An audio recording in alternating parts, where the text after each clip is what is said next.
വിശുദ്ധ യോഹന്നാൻ എഴുതിയ സുവിശേഷം അദ്ധ്യായം 6 30 മുതൽ 36 വരെയുള്ള വാക്യങ്ങൾ. ജീവന്റെ അപ്പം. അപ്പോഴവർ ചോദിച്ചു, ഞങ്ങൾ കണ്ട് നിന്നെ വിശ്വസിക്കേണ്ടതിന് എന്തടയാളമാണ് നീ ചെയ്യുക? എന്താണ് നീ പ്രവർത്തിക്കുക?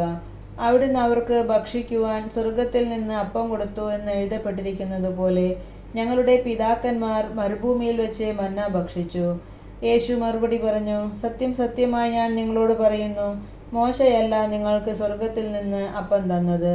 എൻ്റെ പിതാവാണ് സ്വർഗത്തിൽ നിന്ന് നിങ്ങൾക്ക് യഥാർത്ഥമായ അപ്പം തരുന്നത്. എന്തെന്നാൽ ദൈവത്തിൻ്റെ അപ്പം സ്വർഗത്തിൽ നിന്നിറങ്ങി വന്ന് ലോകത്തിന് ജീവൻ നൽകുന്നതത്രേ. അപ്പോഴവർ അവനോട് അപേക്ഷിച്ചു, കർത്താവേ, ഈ അപ്പം ഞങ്ങൾക്ക് എപ്പോഴും നൽകണമേ. യേശു അവരോട് പറഞ്ഞു, ഞാനാണ് ജീവന്റെ അപ്പം. എൻ്റെ അടുത്ത് വരുന്നവനെ ഒരിക്കലും വിശക്കുകയില്ല, എന്നിൽ വിശ്വസിക്കുന്നവനെ ദാഹിക്കുകയുമില്ല. എന്നാൽ നിങ്ങൾ എന്നെ കണ്ടിട്ടും വിശ്വസിക്കുന്നില്ല എന്ന് ഞാൻ നിങ്ങളോട് പറഞ്ഞിട്ടുണ്ടല്ലോ. നമ്മുടെ കർത്താവായ മിശിഹായ്ക്ക് സ്തുതി.